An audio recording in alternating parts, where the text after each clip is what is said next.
जायसी पर बात करेंगे। भक्ति काल के एक महत्वपूर्ण कवि मलिक मोहम्मद जायसी। मैं डॉक्टर अम्बरीश त्रिपाठी, सहायक प्राध्यापक हिंदी। जायसी का पूरा नाम मलिक मोहम्मद जायसी। इनका जीवन काल 1464 से 1542 ईस्वी तक था। 1464 से 1542 ईस्वी। उत्तर प्रदेश के वर्तमान में उत्तर प्रदेश के रायबरेली जिले के जायस नामक स्थान पर इनका जन्म के जायस नामक स्थान पर रहने वाले ये माने जाते हैं। वो खुद कहते हैं कि जायस नगर मोर स्थानु। अपनी एक रचना में वो अपने स्थान के बारे में खुद बताते हैं कि जायस नगर मोर स्थानु। ऐसा कहा जाता है कि वो उनका चेहरा कुरूप था। जिस सुंदरता की बात हम बाह्य सुंदरता की बात कहते हैं, वो बचपन में चेचक के बीमारी होने के कारण उनकी एक आंख चली गई थी और वो कुरूप कहलाते थे। खुद वो अपने बारे में लिखते हैं कि एक नयन कवि मोहम्मद गुनी, कि एक नयन वाला है कवि मोहम्मद, लेकिन गुनी है। वो अपने बारे में ये भी कहते हैं, अपनी रचनाओं के बारे में, अपनी कविताओं के बारे में, कि कवि के बोल खरग हिरवानी, एक दिसी आग दोसर दिसी पानी। इसके माध्यम से वो कवि के महत्व को भी रेखांकित करते हैं। हिरवानी तलवार को कहा जाता है, एक विशेष तलवार, बहुत तेज धार वाली तलवार हिरवानी। वो कहते हैं कि जो कवि की वाणी है, कवि की रचना है, कवि की कविताएं हैं, वो उस तलवार, तेज धार वाली तलवार के, हिरवानी तलवार के जैसी होती है, जिसके एक जो युद्ध और शांति, एक दिशी आग युद्ध का प्रतीक और शांति, और पानी शांति का प्रतीक। अर्थात कवि के जो वचन हैं वो उस तलवार के समान है जो युद्ध भी ला सकता है और शांति भी ला सकता है, प्रेम का भी प्रसार कर सकता है। हमें स्मरण रखना होगा कि जायसी का जो रचना समय है, जिस समय जायसी रचना कर्म में प्रवृत्त हो रहे थे, वह समय भारतीय हिंदी प्रदेश में, विशेष करके हिंदी प्रदेश में सांस्कृतिक जागरण का काल था। हिंदी साहित्य में उसे भक्ति काल या भक्ति युग के नाम से जाना जाता है। वह समय था जब जायसी जिह्वा का, कवि के वचनों का महत्व समझा रहे थे, जिसमें वो पद्मावत की रचना करते हैं, जो प्रेम का महाकाव्य बनता है। इससे पहले कबीर परिदृश्य में आ चुके रहते हैं, जायसी से पहले, जिन्होंने हिंदू और मुस्लिम दोनों धर्मों की आडंबरों, रूढ़ियों पर जमकर प्रहार किया।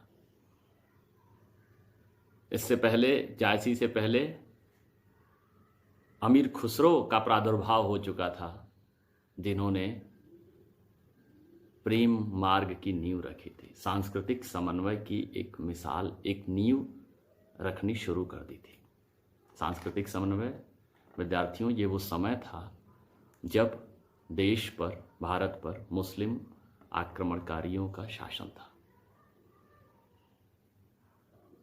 और इस दरमियान हिंदू और मुस्लिम दोनों सभ्यताएं इनके सांस्कृतिक दृष्टिकोण से एक दूसरे पर आश्रित हो रहे थे, एक दूसरे पर इनका प्रभाव लक्षित हो रहा था, चाहे वो स्थापत्य का क्षेत्र हो, या संगीत का क्षेत्र हो, या साहित्य का क्षेत्र हो। इन सारे क्षेत्रों में, चित्रकला का क्षेत्र हो, दोनों संस्कृतियां घुल मिल रही थी। जहां कबीरदास ज्ञान मार्ग का लक्ष्य जगाते हैं, वहीं भक्ति धारा में, भक्ति काल के निर्गुण काव्य धारा में जायसी प्रेम काव्य, प्रेमाश्रयी धारा का पल्लवन करते हैं। इस समय मुल्ला दाऊद, जिन्होंने चंदायन लिखा, कुतुबन, मंझन, ऐसे मुस्लिम सूफी कवि रचनाकार कविताएं, रचनाएं, कहानियां, कहाँ की कहानियां? हिंदू घरों में सुनाई जाने वाली कहानियां, हिंदू राजा रानियों की कहानियां, हिंदू राजा रानियों के प्रेम की कहानियां, हिंदू राजा रानियों के गौरव की कहानियां जो हिंदू घरों में सुनी कही जाते थे, उन कहानियों को अपनी कविता में, अपनी रचना का ये विषय बनाते हैं और एक विराट फलक पर इसको रच देते हैं। ये जायसी महत्वपूर्ण काम, जायसी के समय के जो सूफी मुस्लिम कवि थे, महत्वपूर्ण काम कर रहे थे। इस बात को रेखांकित करते हुए हिंदी के बड़े आलोचक आचार्य रामचंद्र शुक्ल कहते हैं कि अपनी कहानियों द्वारा इन्होंने प्रेम का शुद्ध मार्ग दिखलाते हुए उन सामान्य जीवन दशाओं को सामने रखा जिनका मनुष्य मात्र के हृदय पर एक सा प्रभाव दिखाई पड़ता है। ऐसी कहानियां जो सबके हृदय पर समान प्रभाव छोड़ती हैं, कोई भेदभाव नहीं करती।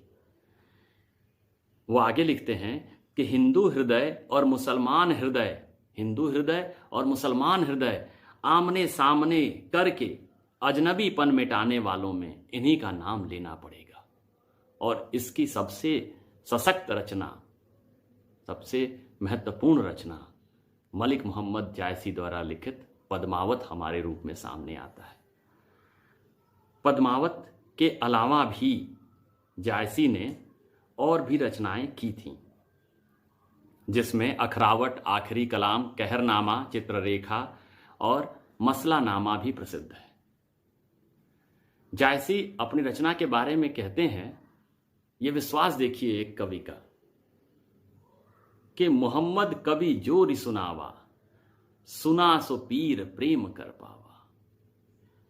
ये रचना जो प्रेम के पीर को महसूस कराती है, ये भावों का उद्गार, ये मार्मिक अभिव्यक्ति।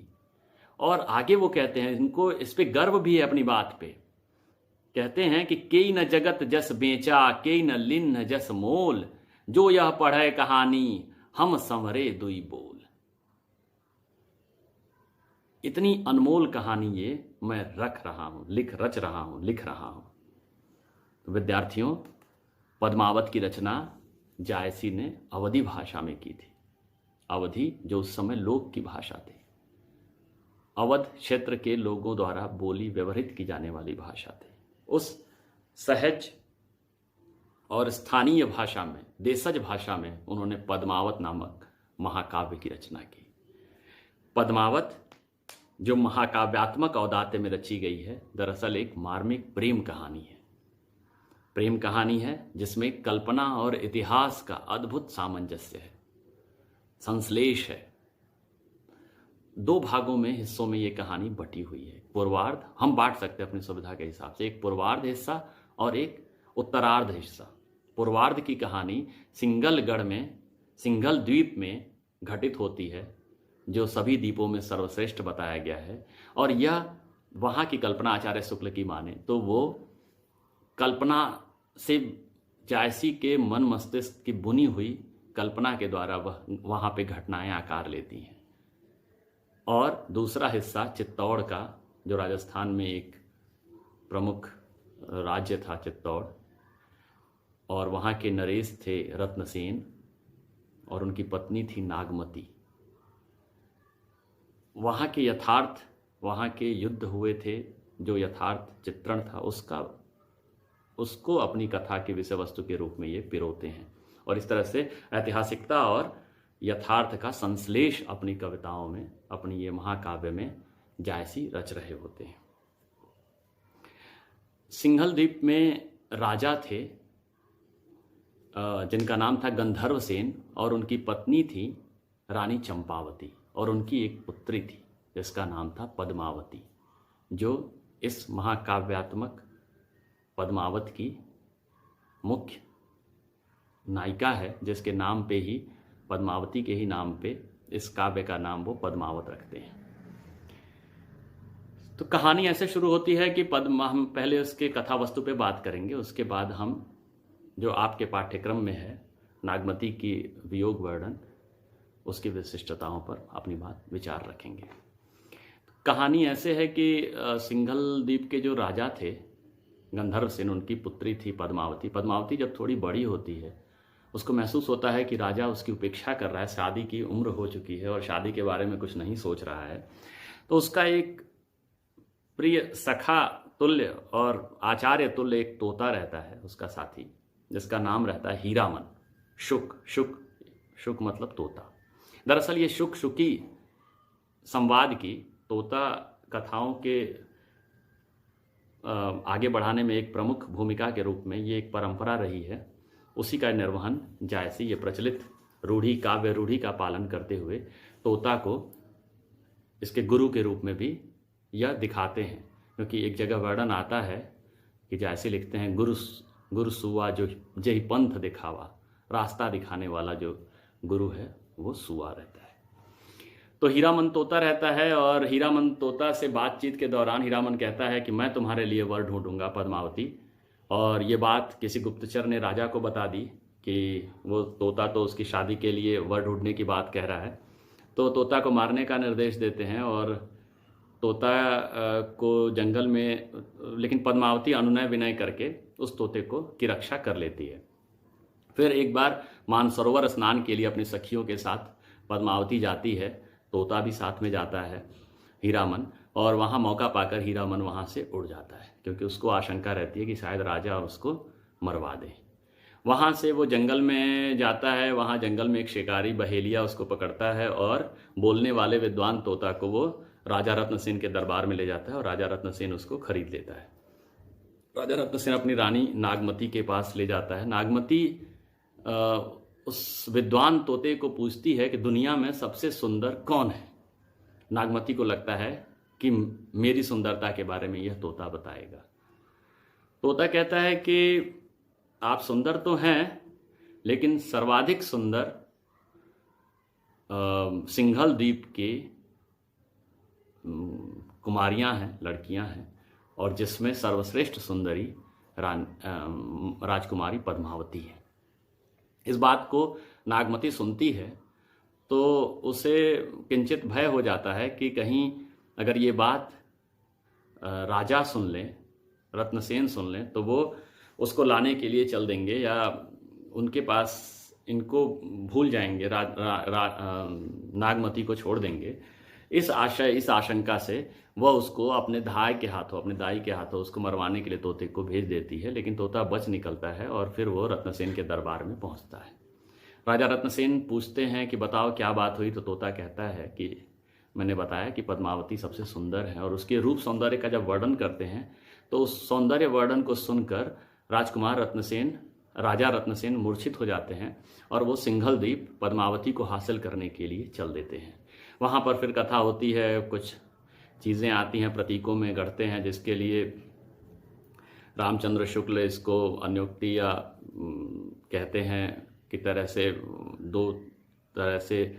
असल में ये सूफ़ी जो कथा है, सूफ़ी जो दर्शन है, जिसका सन्निवेश जगह जगह, जिसका प्रयोग जगह जगह जायसी करते हैं, वो सूफ़ी दर्शन इश्क हकीकी से इश्क मजाजी से इश्क हकीकी की यात्रा है।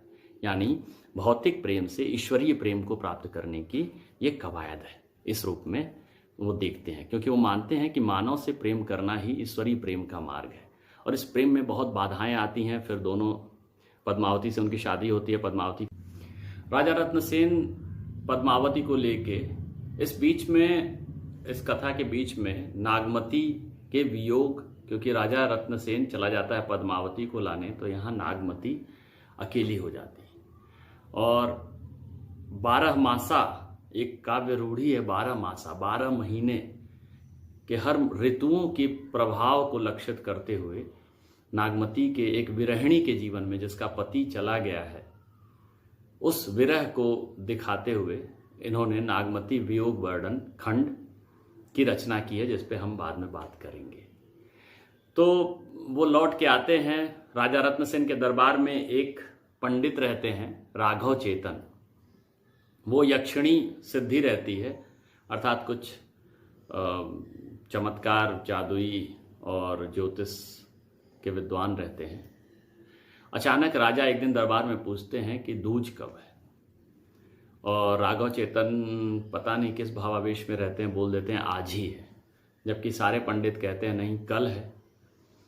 तो राघव चेतन के प्रतिष्ठा पर यह बात आ जाती है और वो अपनी यक्षिणी विद्या से सिद्ध कर देते हैं कि आज रात में ही द्विज का चांद दिखेगा, और दिखा भी। लेकिन अगले दिन फिर वो द्विज का चांद दिख गया।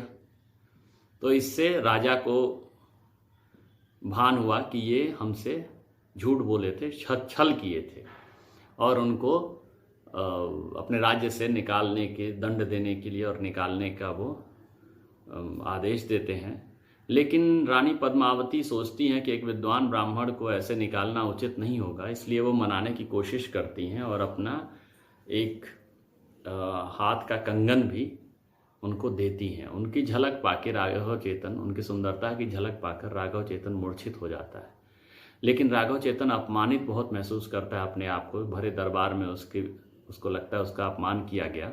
इसलिए वो दिल्ली के राजा अलाउद्दीन के पास चला जाता है और इस शिकायत लेके कि, और इस बात का प्रस्ताव लेकर कि आप रानी पद्मावती को हासिल कर लीजिए, रत्नसेन को जीत लीजिए, रत्नसेन को हरा के उससे बदले में रानी पद्मावती को मांगिए। वो अनिंद सुंदरी है, विश्व की सर्वाधिक सुंदर महिला है, इसलिए आप वो, और सारी सुंदर चीज़ें, आप बादशाह हैं तो आपके पास होनी चाहिए। अलाउद्दीन जो भारत विजय पर ही था, अधिक से अधिक देशों को जीतना चाहता था, वो फिर चित्तौड़ पर आक्रमण करता है, बंदी भी बना लेता है षड्यंत्र से। और इनके दरबार में दो युवक रहते हैं जिनका नाम गोरा और बादल रहता है, दोनों भाई अद्भुत शक्ति और साहस के प्रतीक रहते हैं। तो ये, और इनके सहायता से रानी पद्मावती दिल्ली जाती हैं और अलाउद्दीन के दरबार से अपने पति रत्नसेन को छुड़ा के ले आती हैं। फिर दोनों राज्यों रियासतों के बीच, दिल्ली के सम्राट और चित्तौड़गढ़ के नरेश रत्नसेन के बीच युद्ध, भयंकर युद्ध का आगाज़ होता है। इस युद्ध में बहुत बहादुरी से गोरा बादल और रत्नसेन लड़ते हैं, जिनमें गोरा बादल की पहले मृत्यु होती है, फिर रत्नसेन जी की भी मृत्यु हो जाती है, और अंततः दोनों रानियां पद्मावती और नागमती सती कर लेती हैं, अर्थात अपने आप को अग्नि को समर्पित कर देती हैं पति की मृत्यु की खबर सुनकर। इस तरीके से जायसी इस कथा में दिखाते हैं कि जब राजा अलाउद्दीन आता है और अंत में कहता है कि छार उठाई लीनी एक मुट्ठी, जो राख रहता है उसके जलने के, उसको उठा लेता है, और दिन न उड़ाई पृथ्वी झूठी, और आकाश में उड़ा देता है कि अंतिम सत्य, ये जो प्रेम ही अंतिम सत्य है, बाकी ये शरीर का सौंदर्य, शरीर का आकर्षण, ये क्षणभंगुर है। और इस तरह से जायसी ने इस कथा के माध्यम से मानुष प्रेम भयहु बैकुंठी, ना ही तक काह छार भर मुठी, ये मनुष्य का जो प्रेम है, मानवता है, इसी प्रेम के माध्यम से ईश्वर को प्राप्त करने का मार्ग बताया है। प्रेम के अलावा इस पूरे जगत को एक मुट्ठी राख के समान बताते हैं। तो ये तो थी हमारे सामने पद्मावत की कहानी। प्रश्न में आपके ऐसे भी आ सकता है कि पद्मावत की कहानी का संक्षेप में वर्णन कीजिए, पद्मावत की विषय वस्तु पर प्रकाश डालिए, तब हम इसका प्रयोग करेंगे। इस कहानी को लिखकर इसका प्रयोजन और इसकी बातों को वर्णित करेंगे। अगर काव्य कला का विवेचन या नागमती के विरह वर्णन का विवेचन पूछता है, जिसमें भाव पक्ष और सौंदर्य पक्ष दोनों का वर्णन करना रहेगा, तब हम उसके हवाले से, हम निम्न उसके संदर्भ में हम इन बातों पर गौर करेंगे कि शुक्ल जी कहते हैं कि नागमती का जो विरह वर्णन है वह हिंदी साहित्य में, पूरे हिंदी साहित्य में एक अद्वितीय वस्तु है, नागमती का विरह वर्णन। क्यों? क्योंकि वो देखते हैं कि नागमती जब वो पति चला जाता है पद्मावती को लेने के लिए सिंघल द्वीप, तो रानी नागमती की दो समस्याएं रहती हैं। विरह दो तरह का उनको सालता है। विरह का एक स्वरूप तो है कि पति चला गया है, पति दूर है, 12 मासा के माध्यम से 12 महीने का चित्रण किए हैं, आषाढ़ से शुरू करके कि हर महीने की क्या विशेषता होती है।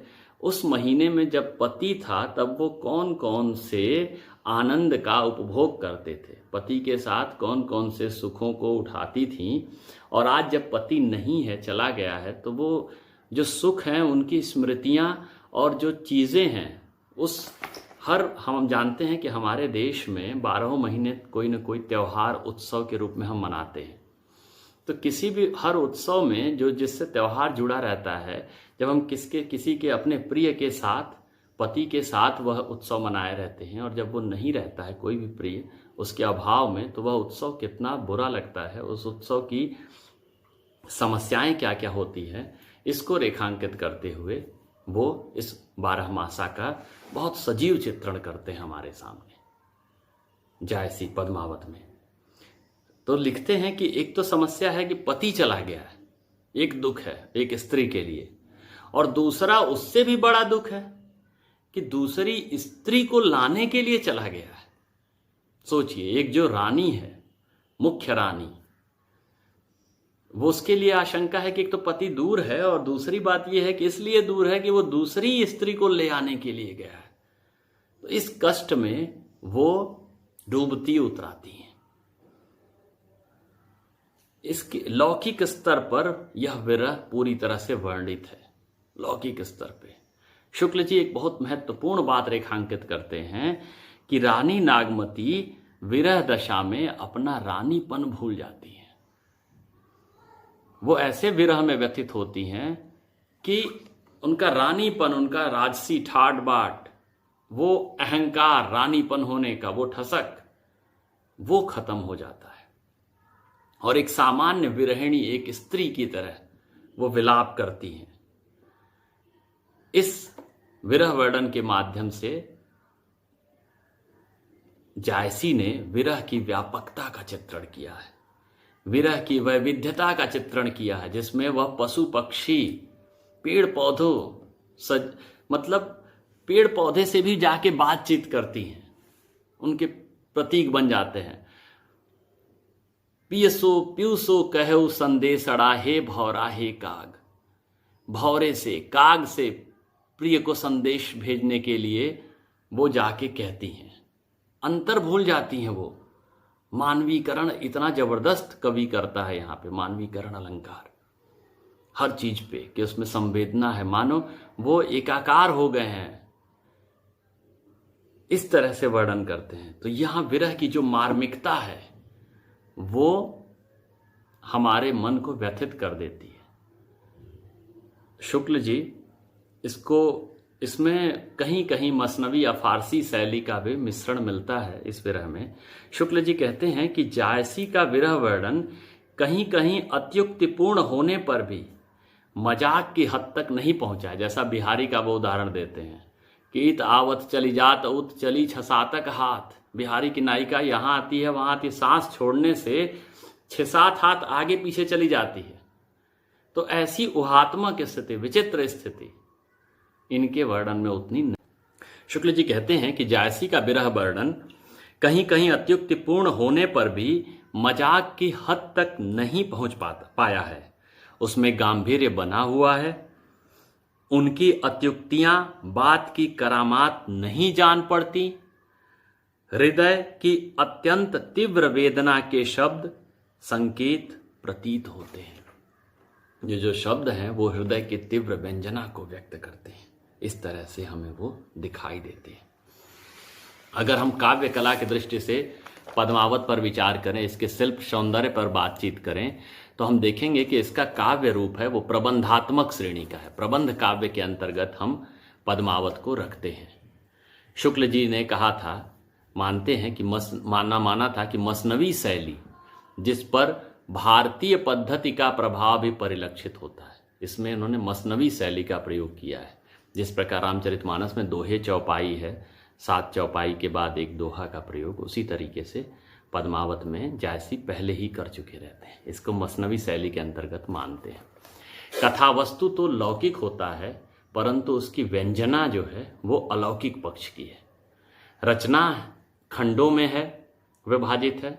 सर्ग जो अध्याय है वो खंडों में है, और खंडों का जो नामकरण है वो प्रमुख घटनाओं अथवा पात्रों के नाम पर है। जैसे नागमती वियोग खंड, मानसरोदक खंड, मानसरोवर गए हैं तो मानसरोदक खंड, सिंघल द्वीप खंड, सिंघल द्वीप पे घटनाएं हैं तो समन्वयकारी पद्धति दिखाई देती है। भारतीय और मसनवी शैली का समन्वय है। दोहे चौपाई छंदों का प्रयोग है। आरंभ में मसनवी शैली में जिस प्रकार से साहे वक्त का, आलम का, ईश्वर के वंदना करते हैं, उस तरह से वंदना है।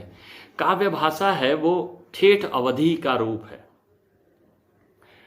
तुलसी की भाषा साहित्यिक अवधि है, जबकि जायसी की भाषा जो पद्मावत का पूरा महाकाव्य रचते हैं वो ठेठ अवधि की भाषा है, जिसमें लोक भाषा की प्रधानता है। लोक व्यवहार के शब्द हैं जो अवध क्षेत्र में, जायस क्षेत्र में जो प्रयोग होते हैं। भाषा में शिथिलता और अव्यवस्था बहुत कम दिखाई देती है। सहजता है, प्रवाहमान है भाषा। मुहावरों का बहुत प्रयोग करते हैं। लोक के मुहावरे, लोक की कहावतों को खूब अपनी कविता में पिरोते हैं। बोलचाल की भाषा का प्रयोग करते हैं। लोकोक्तियों का प्रयोग बहुत स्वाभाविक ढंग से इनके यहाँ आता है। भाषा में मिठास है। जायसी की भाषा जब भी आप पढ़ेंगे तो उसमें एक आपको अजीब किस्म की मिठास दिखेगी। मानुष प्रेम भयं वैकुंठी, कितना मिठास है इसमें, आप देख सकते हैं। छंद दोहा चौपाई छंद का प्रयोग है। मात्रों का, लेकिन मात्राओं का पूरी नियमता पूर्वक पालन नहीं है, उसका अनुशासन थोड़ा ढीला है। मात्राओं में दोहा चौपाई में कहीं कहीं छूट व्याकरणिक दृष्टिकोण से इन्होंने ली है। अलंकारों का जो प्रयोग है बहुत स्वाभाविक ढंग से इनके यहाँ आता है। मुख्य रूप से सादृश्य मूलक अलंकार इनके यहाँ दिखते हैं, प्रयोग होता है। जो भाव दो स्तरों पे काम करते हैं ये सादृश्य मूलक अलंकार। एक तो भावों को तीव्र बना देते हैं और अदृश्य और अगोचर स्वरूप का भी वो बोध कराते हैं। जो चीज़ें अदृश्य हैं या स्मृतियों में हैं उनको भी ये सादृश्य मूलक अलंकार उनका बोध कराते हैं। और उपमा रूपक उत्प्रेक्षा का प्रयोग अधिक है। हेतु उत्प्रेक्षा का प्रयोग बहुत ज़्यादा इन्होंने किया है। इस प्रकार से इस अवधी भाषा में एक लोक साहित्य के, लौकिक साहित्य में को, जो लोक में प्रचलित कहानी को अपने कथा का विषय बनाकर जायसी पद्मावत की रचना कर भक्ति काल में एक महत्वपूर्ण ग्रंथ प्रदान करते हैं और एक सांस्कृतिक समन्वय की मिसाल पेश करते हैं हमारे सामने, जो हमें, जो भक्ति काल को स्वर्ण काल बनाने में, महत्वपूर्ण मानने में एक अहम कड़ी के रूप में देखा जाता है। इनके ही स्थापत्य को, अवधि में रचे गए स्थापत्य को देखकर, हो सकता है देखकर या इनसे प्रेरणा लेकर या इनको जरूर तुलसी ने भी देखकर अपने फिर बहुप्रचलित रामचरितमानस महाकाव्य की रचना की होगी। इस पाठ में, इस पाठ को और समझने के लिए आप जायसी ग्रंथावली का अध्ययन कर सकते हैं। संदर्भ ग्रंथ के रूप में आप शुक्ल जी द्वारा रचित त्रिवेणी में उनके मलिक मोहम्मद जायसी पर जो लेख है उस लेख को भी पढ़ सकते हैं। परमानंद श्रीवास्तव साहित्य अकेडमी से प्रकाशित परमानंद श्रीवास्तव जी का जायसी पे मोनोग्राफ है। इसमें भी जायसी के समग्र जीवन के बारे में एक संदर्भ आपको मिल सकता है। साथ ही आप विजयदेव नारायण शाही के जायसी पर कवि के बोल खरग हिरवानी को भी पढ़कर अपना ज्ञानार्जन कर